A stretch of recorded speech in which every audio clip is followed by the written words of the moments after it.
In a world drowning in noise, where truth is often buried beneath layers of propaganda and misinformation, there's a need for a different kind of a network of creators that cuts through the clutter, that doesn't shy away from tough topics, and that delivers the unfiltered truth. We are Trim Radio Network.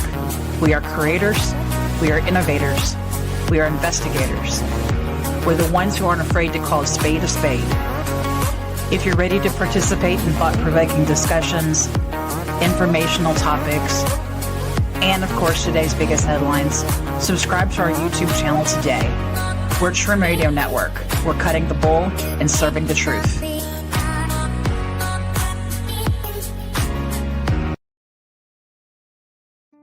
Welcome to Revelation, where prophecy meets science. Join host Peter Kling, the Einstein of Biblical Prophecy, as he uncovers ancient truths with modern insight. Prepare to see the world in a whole new light. And now your host, Peter Kling. Well, good evening to all, and thank you for joining me tonight. It is a brand new year. May all your resolutions be satisfied, and may this year be better than last year. But will it be? It seems on a global scale, there is so much uncertainty unraveling. And a lot of people have that on their own personal scale, their own personal life, mostly because a lot of people, as it's written, become faint out of fear of situations that are going on. And while we may not be fearful, I see some of the things that we have going on and around the world, not just here in the United States, but all over the planet. And there is virtually turmoil wherever you look. And so then one has to ask, what in the world is going on? And something that caught my attention, we've talked about this off and on for the last 6 months, basically, is Comet Einstein. Sorry, wrong comet. Let's switch over. Comet 3I Atlas. I love Comet Einstein too, the greatest comet civilization never got to see. And interestingly enough, I wonder if these events are linked. And, I guess a little bit of a Freudian slip with Einstein, but Comet Einstein was thought to be possibly the sign of the Mayan snake god come back. And had it not been destroyed coming around the sun on the 16th of December 2013, it would have aligned perfectly with Venus in the evening sky. And Venus was beautiful at that time. I remember seeing Venus. I'm like, yeah, where's Comet Einstein? Gone. But every night, just after the sun would set, there'd be Venus right in the western sky. And Einstein would have appeared right over the planet Venus, looking like a giant exclamation point, or like the feathered snake god come back to be for the new Baktun. And so it was a sign in the sky that we never got to see. But what was powerful enough to destroy Comet Einstein? And when I say, destroyed Comet Einstein, because it wasn't the sun that destroyed Comet Einstein, even though it was considered to be a sun grazer. There were something blew Comet Einstein apart. And the tell here was that the coma from the comet was blowing perpendicular to the sun when it came around the backside of the sun. So what had a force in order to do that?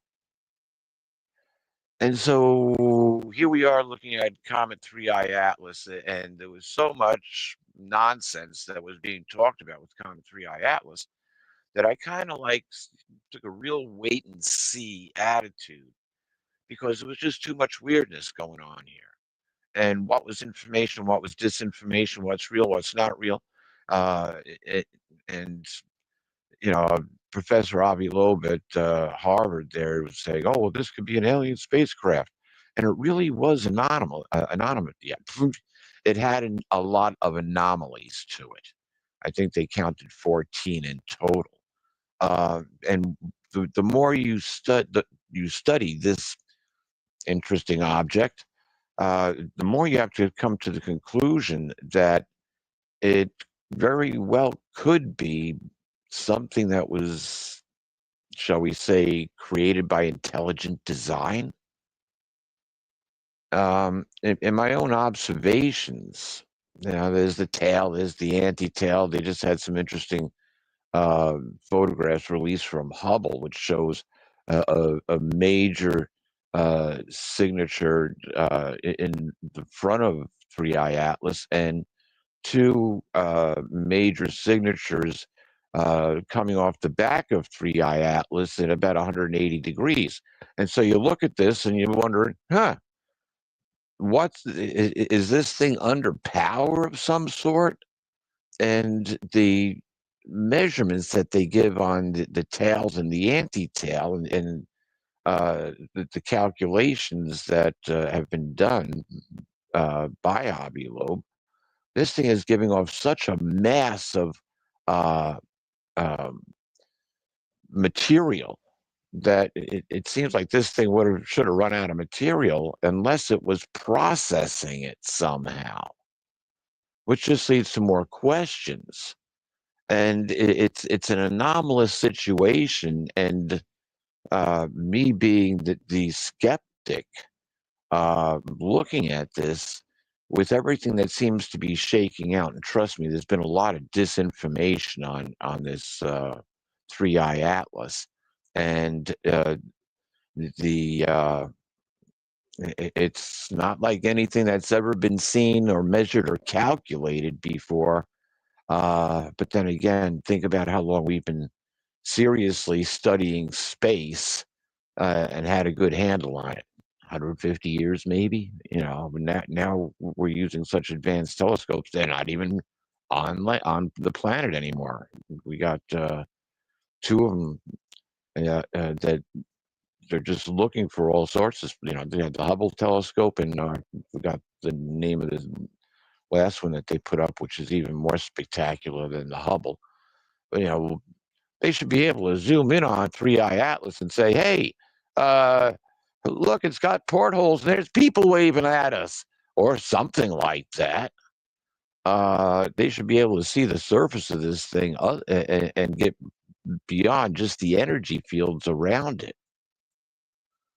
And so it's interesting that this has been escalated and the truth manipulated, and the questions raised.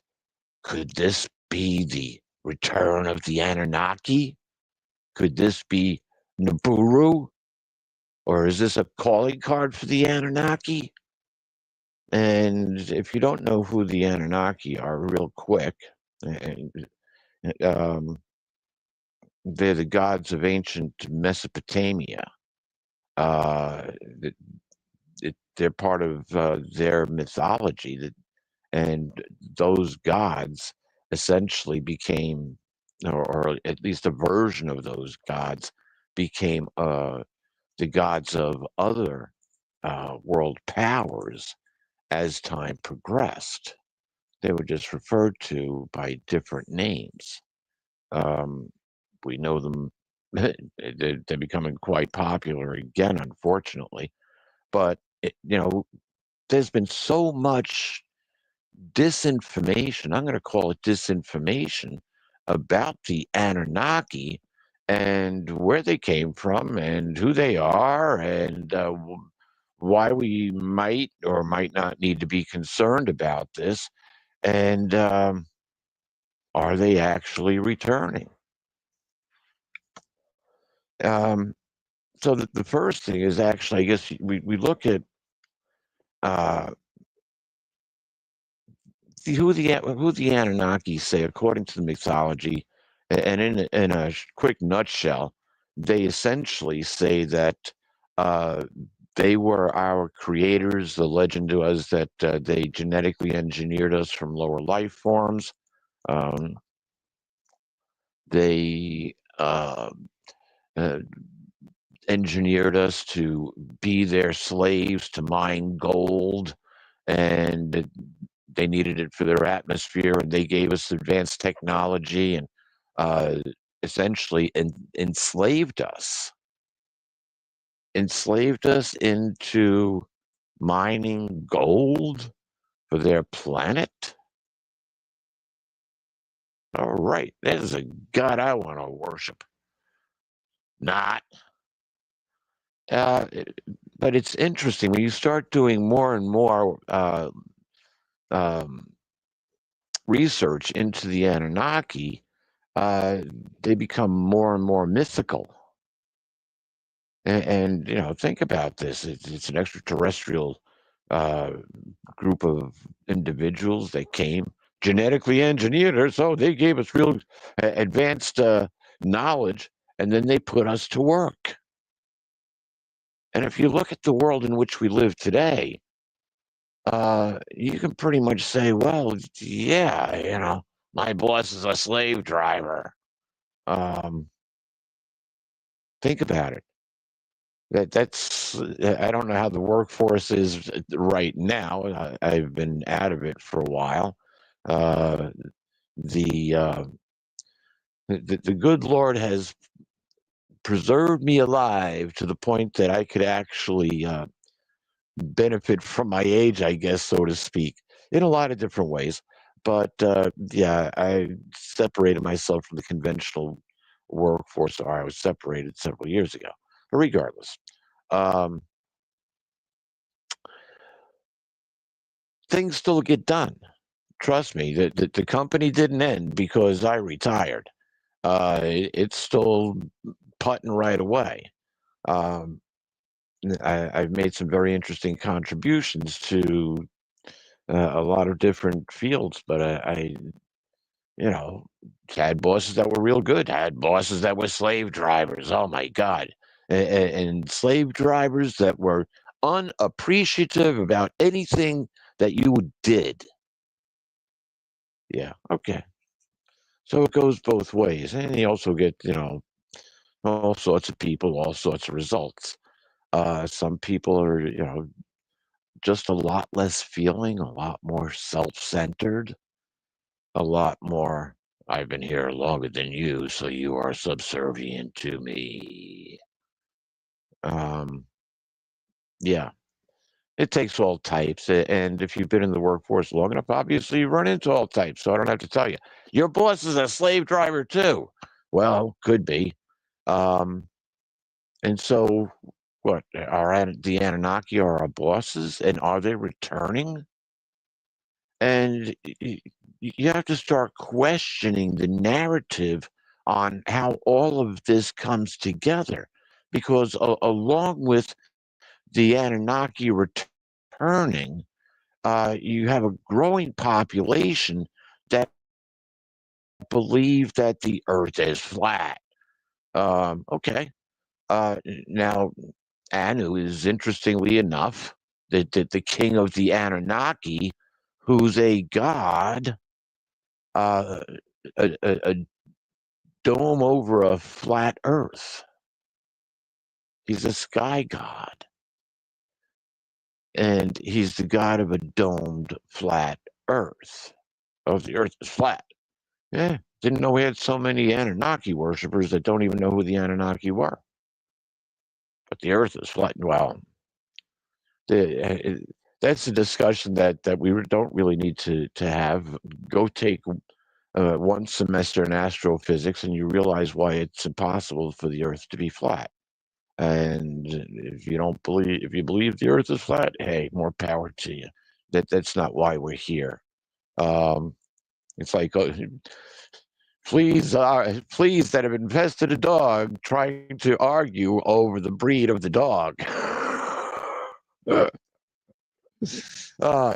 then you find out that the dog is actually Heinz 57. There's all sorts of breeds in there. But He's lovable anyway. The poor puppy's got fleas, though. But yeah, fleas arguing over the dog. Huh? Okay. Maybe we ought to be thinking about more productive things and be able to accomplish those more productive things. But if you don't have the truth or the realization of the times in which we live, there's very little that you can do to control or to um, benefit by future events coming. You know, I tried surfing. Nobody ever tries surfing because just trying surfing isn't surfing.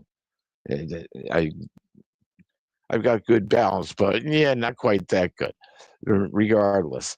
But to use that as an analogy, when a surfer is surfing, catching that wave, every wave is different and it's going to present a little different um reaction, and you're going to be in a slightly different position on that next wave. Uh, but when you're on the wave, you can see where you're headed and which way the wave is breaking, and you can ride the wave in the direction in which it is going until you're done riding the wave and cut out. Um, I use the expression ride the horse in the direction in which it's going. Just so happened to be, I wanted to go in that same direction, so it worked out. And but you have to have the foresight and the insight. And if you have disinformation being handed to you all the time and not the reality, how can you have either foresight or insight? You look at how unstable things are right now on the planet. And you have to wonder with what is still going on between Ukraine and Russia, and the people who are pulling the strings there. Hey, it's the Second World War that they're now trying to escalate into the Third World War. The same powers are still behind what is going on in Ukraine. And when I say the same powers, it's the same European powers that created World War I and World War II. It goes back to the banksters and who controls the money. Yeah, kings and queens don't really much care. But the, anytime there's a war, there's money to be made. And the bankers know it well.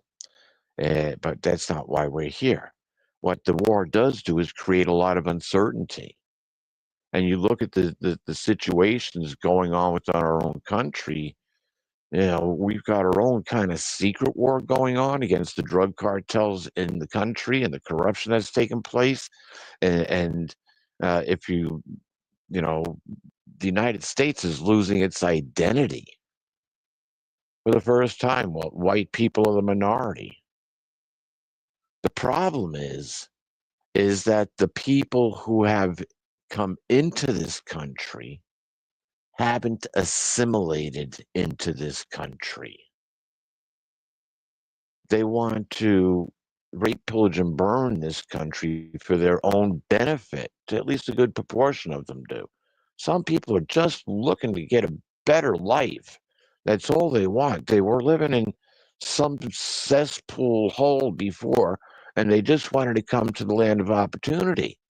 And they're willing to work. They're willing to become citizens of this country. Others are here for total exploitation of the country, and people are finding that out more and more by the corruption that's going on.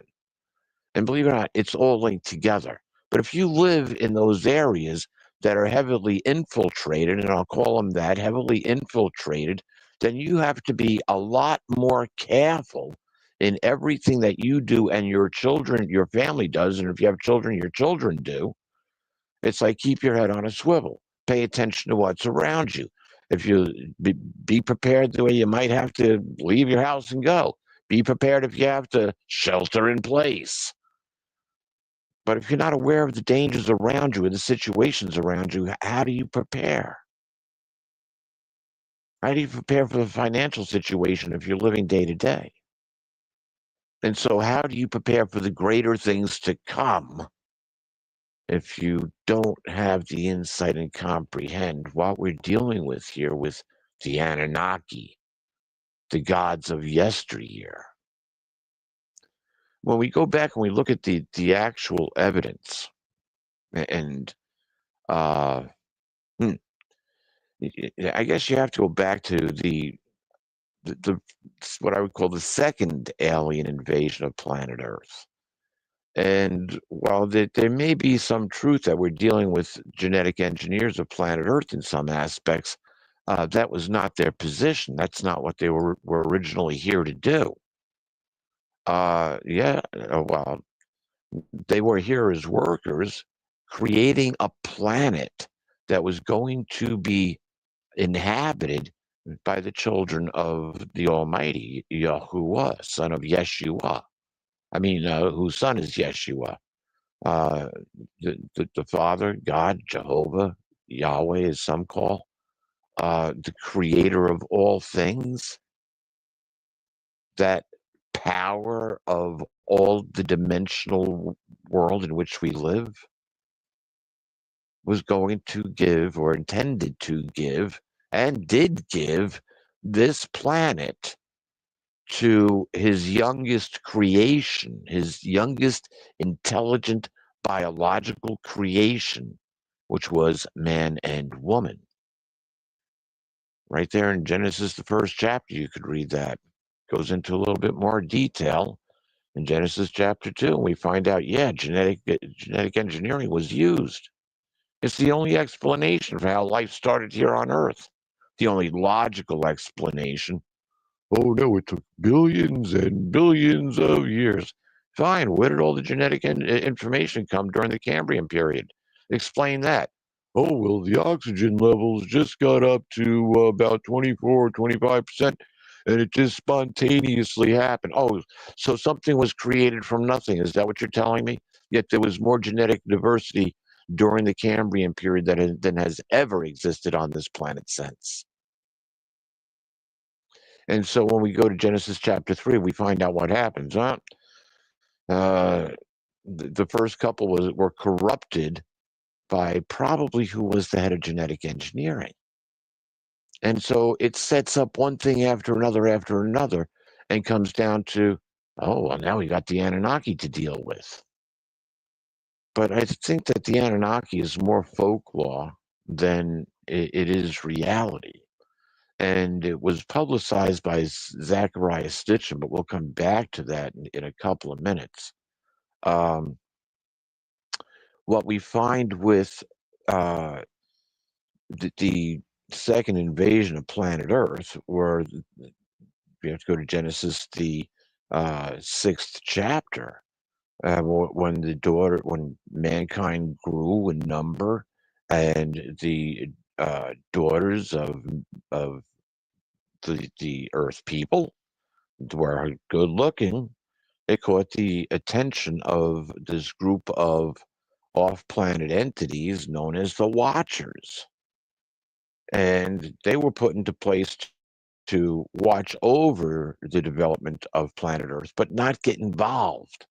And something happened, most likely. You have to look at who had control of planet Earth, and that would have been the serpent, or the dragon empire. The dragon itself controlling planet Earth. So would Draco, reptilians. So we break it all down because we don't believe in gods anymore, but we should.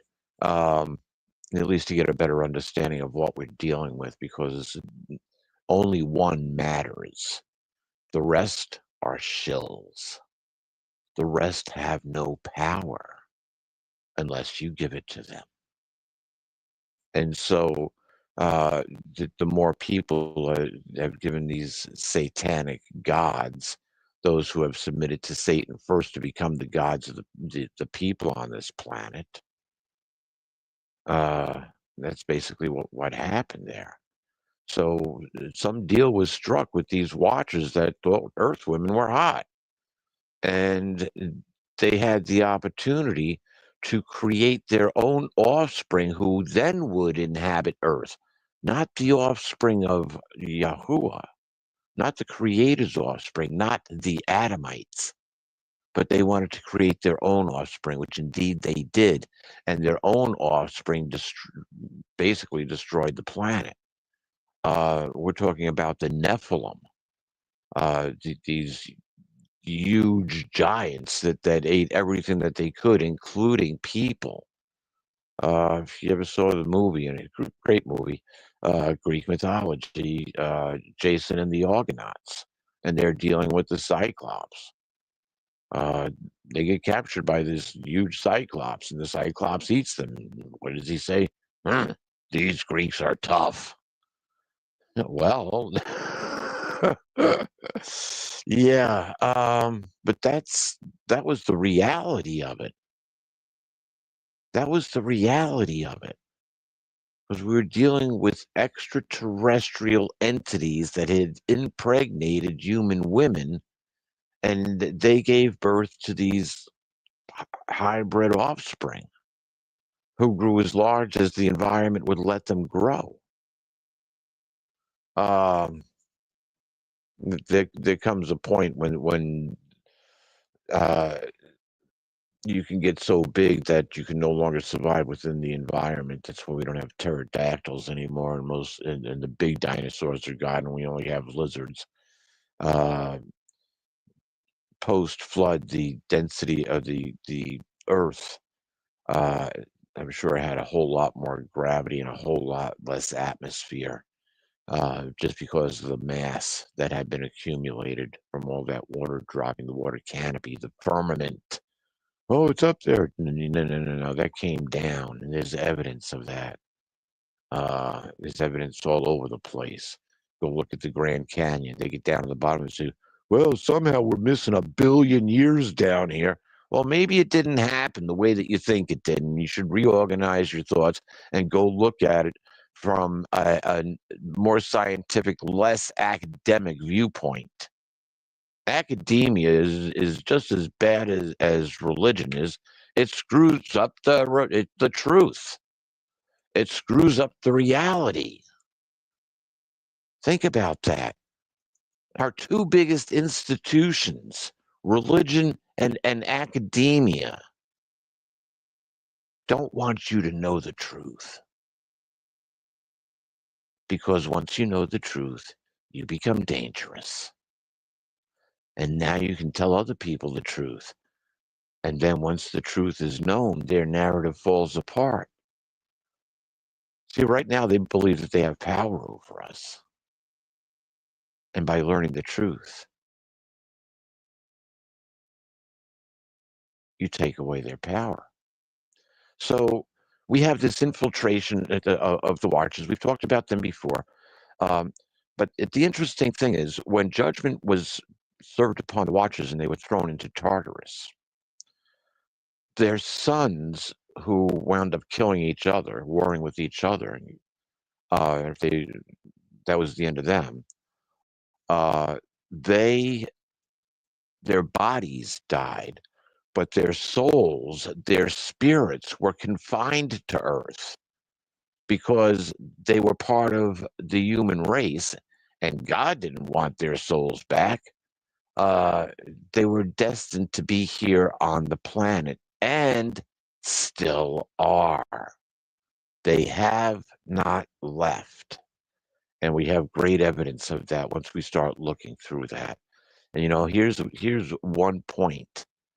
These entities, these Nephilim, whose souls, whose conscious energy is still among us, hate us. They hate us. And the only one who they hate more than us is our Father. They hate Christians the most because the Christians will not submit to them. The Christians know how to control them, especially those who know the name of God.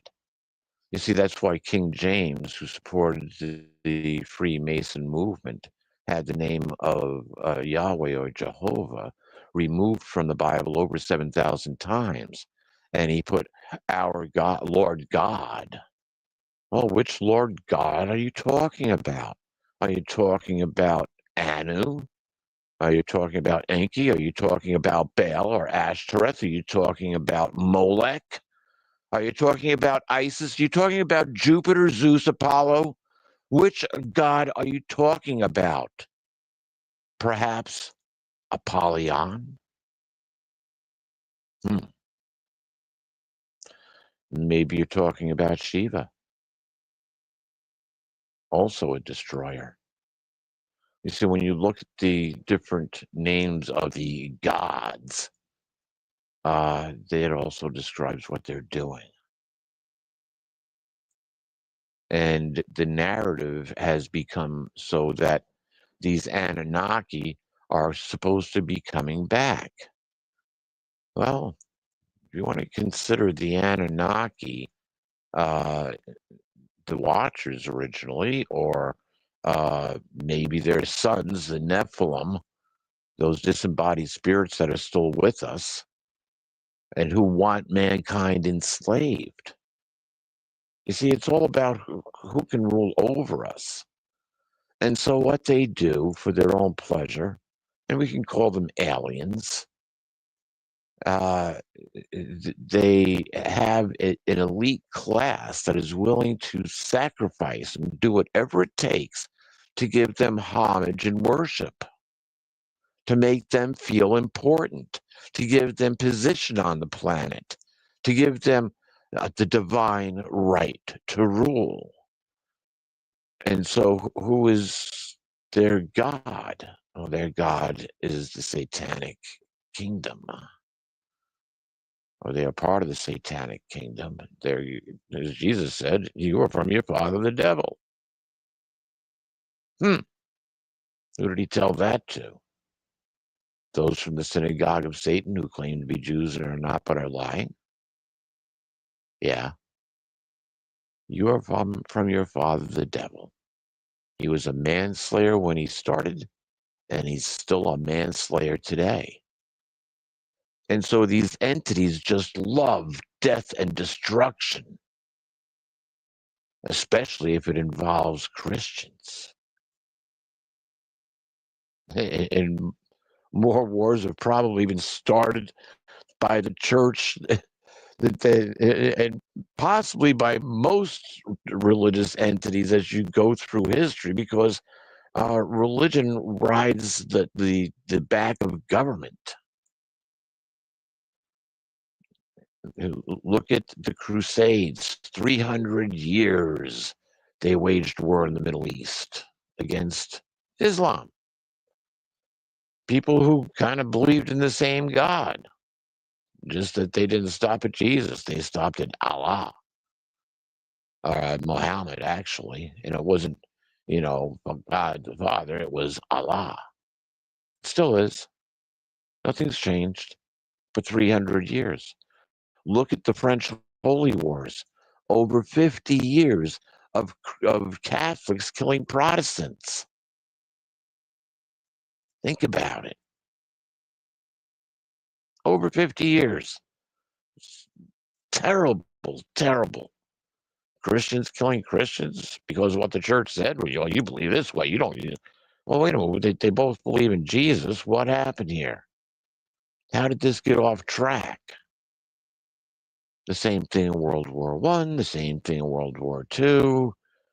And you've got the wild thing is with Ukraine. You basically have cousins killing cousins because a significant part of the Ukrainian population is Russian descent. Because there is that part that grew out of Khazaria. And so who's fomenting the war there? Now, the story where we get the Anunnaki today, comes from Zachariah Stitchin. And he was supposed to have translated the cuneiform tablets and writings and come to understand who these gods were and how they were around much longer than the Bible, and these are texts that are more reliable than what's written in scriptures because they're 1,000 years older, and so this has to be more realistic. And a whole movement was essentially founded on Zachariah Stitchin's work. The only problem was, and still is that Zachariah Stitchin got most of it all wrong. He's been debunked by people who can actually translate cuneiform writing. And the best thing that I've heard, and I actually I've listened to several people who were experts in cuneiform writing, translating cuneiform texts, and they said Stitchin got it wrong. And these are people that are professors who work work in that area of research where they're looking to translate and comprehend the things that were written back 3,000, almost 4,000 years ago, just about 4,000 years ago. But Stitchin basically combined science fiction with alleged Sumerian texts, which he couldn't translate properly. And that is the big issue. Yet he became such a renowned person based on falsehoods, and he influenced a whole culture where the Anunnaki from the days of ancient Sumeria are expected to come back. Will they? Well, the fact is they may have never left, because if the Anunnaki are the disembodied spirits of Benephilim, and according to the Book of Enoch, that would certainly fit the bill, and it would explain a lot of what we see going on in the metaphysical world today. And the fact that they still hate humans and want us to be their slaves and or worship them.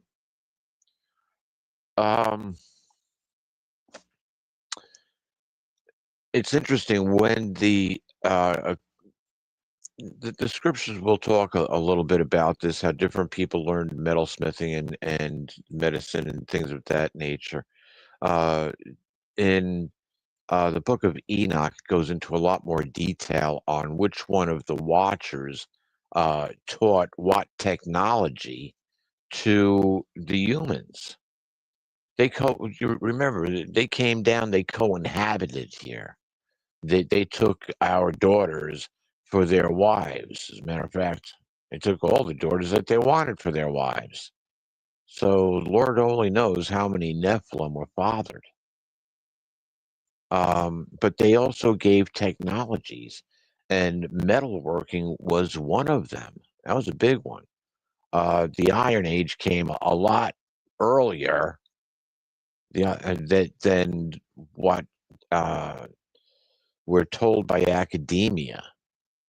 Well, just because they use mostly copper tools, and copper tools didn't chisel out stones that we used to build the pyramids either, and that's now coming out.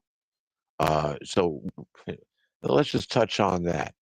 Allegedly, using ground-penetrating radar, there's a structure under the pyramid, the Great Pyramid of Giza, the name of anyway, the Great Pyramid of Giza.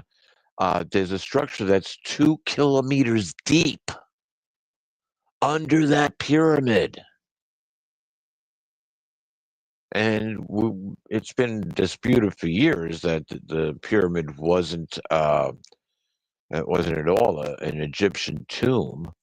And it's interesting, the pyramid inch that's given, uh, if I, based on the research that I've done on the pyramid and using the pyramid inch and the number of alleged capstones, and it sounds more Judeo-Christian than it does Egyptian. But it even predates Judeo-Christian, which now takes it where? Off planet. The technology didn't ever exist. Humans never had the capability to dig a hole 2 kilometers deep that works out to what, 1.67 miles? I don't know, but over a mile and a half deep. Over a mile and a half straight down, boom.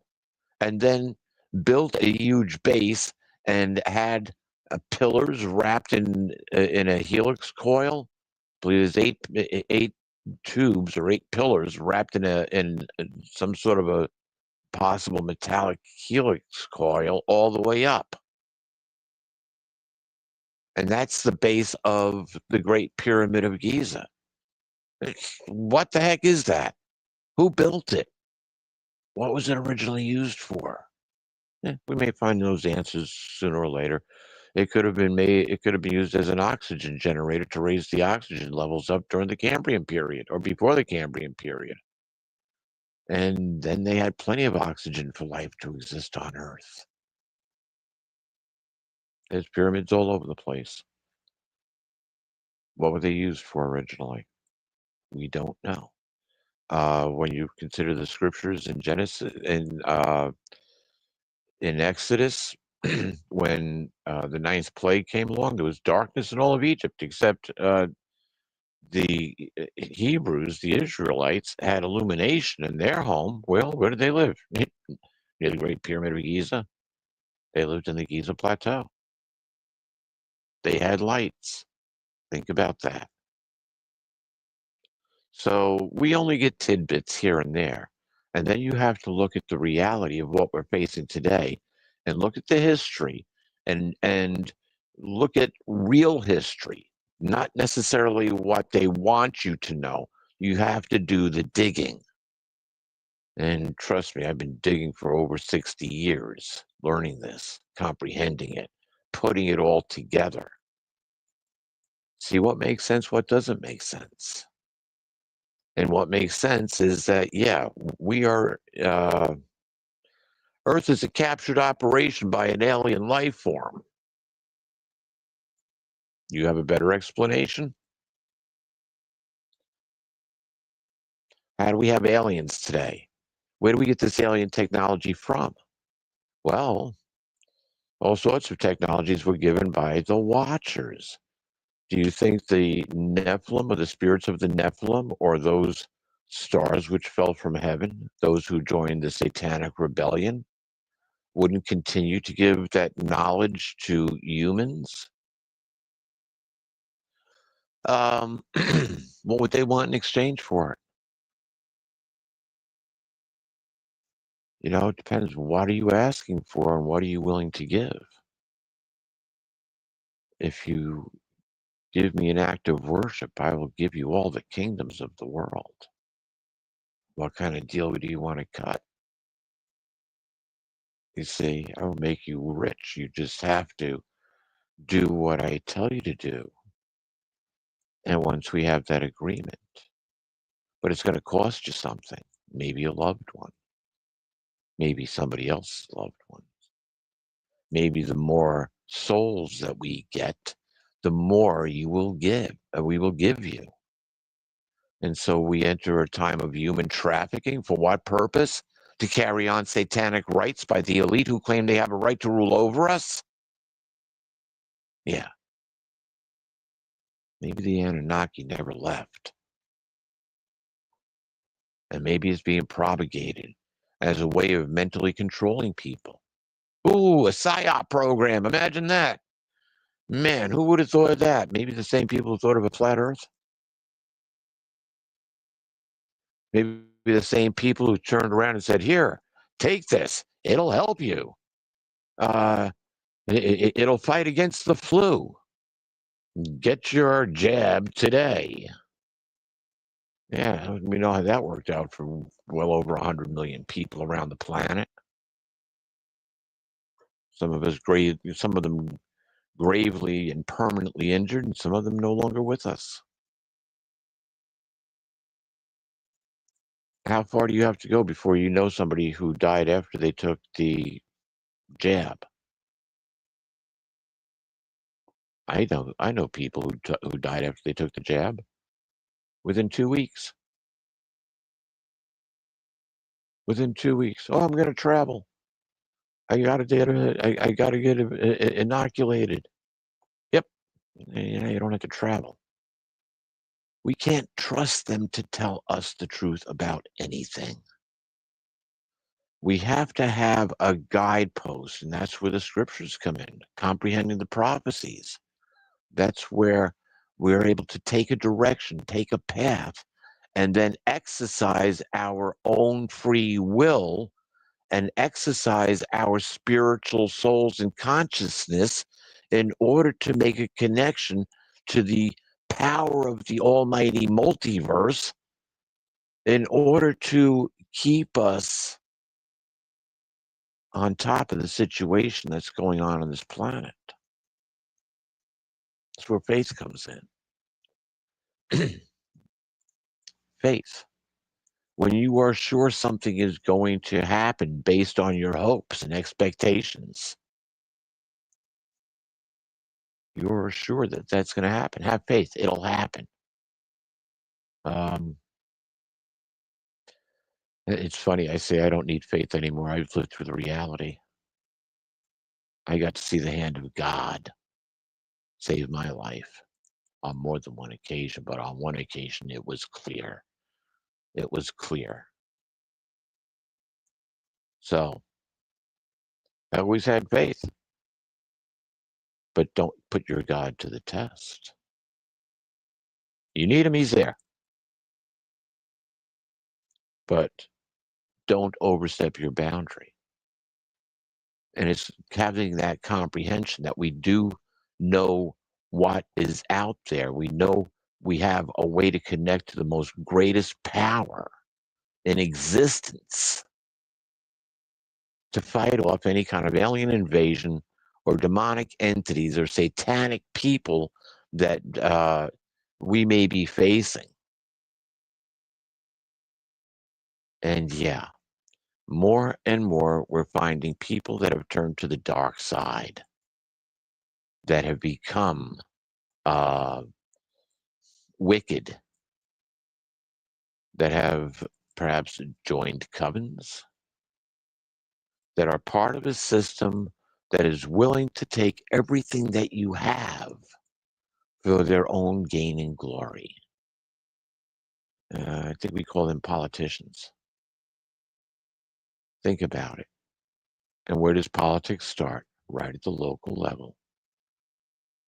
Welcome to the school board. We want to pass this bill. Yep. Put this bond into effect. We all got to take a vote on it. I mean, it's for our children. Is that why the school systems are just disasters?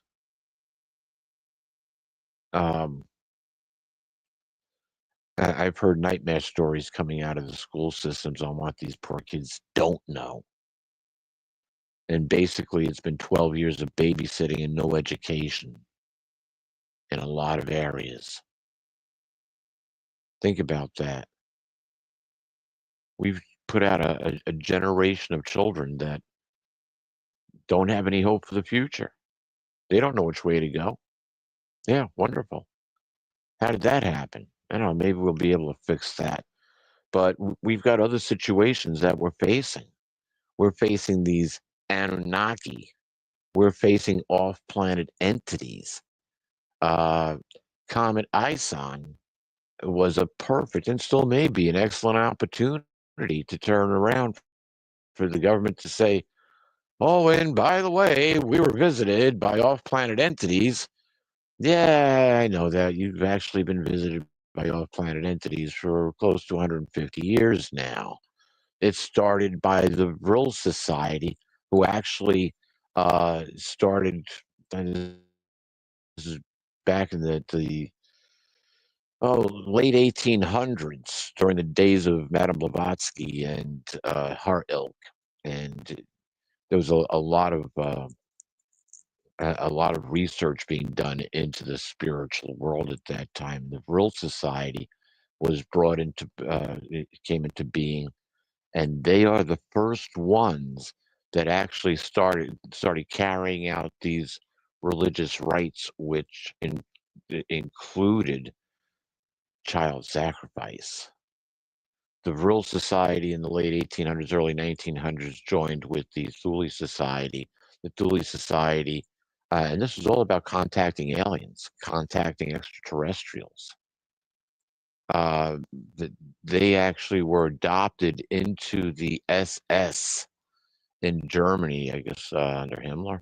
I'm not an expert in the SS, but or the Nazis, just enough to be, I know just enough to be dangerous. Um, but they were incorporated into the SS. And think about Hitler. He was looking for artifacts all over the place, especially in India, in the Himalayas, wherever they could find artifacts that would give the Third Reich an edge. Uh, Gee, have they stopped doing that? I don't think so. I think that elements of that same power group which exists today are still looking for artifacts from ancient aliens, or as we would call them, ancient aliens, because they did have weapons and technology that could melt rock, vitrify rock. Even the archaeologists have gone back into the area of Israel where Elijah and the Baal worshippers had a contest over would Yahuwah consume this sacrifice, or would the god Baal consume the sacrifice with fire? And the Baal worshippers lost. But what they found is that they believe they found this actual area because all the rock is vitrified, as if it was burned up by atomic fire. Literally melted the rock in that area. They find the same thing in several places in India, where the rock has been vitrified. You see places where stairways look like they got melted. Rocks get melted together. Um, but yet, academia won't talk about any of that. So, what was the purpose? The purpose was to get advanced technology, the wonder weapons. I heard an interesting story from allegedly a person who knew firsthand, Jack Parsons, who was overseeing the Jet Propulsion Laboratory, would go out into the desert and perform Babylonian rituals, trying to get advanced knowledge to get rocketry to build the science better, to get advanced technology in order to build a better, more elaborate type of rocket in order to advance their purposes. And it's alleged that he was successful, that he actually made contact using the Babylonian chants or the Babylonian spell to summon entities which gave him the answers that he was looking for advanced technology. That's one of the things that were actually taught by the Watchers. That they taught the people basically. They already covered metallurgy, but they taught them medicine, astrology, astronomy, the casting of spells, and how to break the spells. That there was knowledge that was given to humans at the time, which we were never supposed to have. That technology was not supposed to be given to the children of God, and yet it was given to us. And then it started complicating our lives because the metalworking became weapons of war. And that's never stopped. Whatever metal was given to them, but they had advanced technology in order to create iron weapons long before the Iron Age. You look at some of look at some of the monuments that were built, and the pyramids is just the tip of the iceberg, if you want to call it that. Some of the megalithic stones that were put into place, there's just no way. They don't have the technology to move them today. But perhaps with sound technology, or were they built by the sons of the true God, the Watchers, who would have had superhuman strength? Were they built by the Nephilim? Because they certainly weren't hand chiseled with copper tools and put into place. Advanced technology put these huge megaliths in place to build these temples and these different buildings that we see constructed around the world. And yet, here we are living at the pinnacle of all of this. And the old technologies are now being updated. We have marvelous ways of communicating. Some of them are weapon systems, like Starlink, which uses a microwave, shot down a laser beam in order to communicate with your little antenna on the roof. But it's great technology, kind of like 5G, which they can turn around and get the towers and the oscillation, tune up the power on it, and fry you where you stand. Yeah, microwave technology. Boil an egg in 1 minute. So they say. Just don't put the egg in there without putting a hole in it and putting it in water. Anyway, so there's all sorts of technologies that we have today and that are abused today. And then we wonder why we get sick and why we die early. And yet, it seems we hear a lot more about people dying at an earlier age, actors, actresses. Sad. Our environment is being turned against us by off-planet entities who are being worshipped by people willing to sacrifice children to them. That's the world in which we live. A sad state of affairs. But we're not going to end it there, because this is the most radical that the planet's ever gotten. And now we're going to see a reversal on this. Hopefully, we'll see somewhat of a reversal coming over the next year, 2 years, 3 years, because we've got it's time to start bringing down the satanic system of evil. It's time to see these entities put away. Babylon the Great must fall. Those from the synagogue of Satan must do obeisance at our feet. So Revelation states. And so we're just about out of time here. I do want to thank you for indulging me tonight. I hope I brought a little education, a little entertainment, and a little hope for the future. We do have a fantastic future coming up, and it's not that far off. We've got to get past this point. And maybe we'll talk more about this next week. Getting past the point and what we can actually expect to see coming in the next several years. I'm not going to make any predictions other than what's already written within the prophecies. I'm not going to make any personal predictions, because I've listened to the things that I've been told to by people who are supposed to know, the Q boards and the government, and they got their finger on the pulse of whoever, and they can't get it right. Oh, it's going to happen. Oh, it's going to happen. Oh, it's going to happen.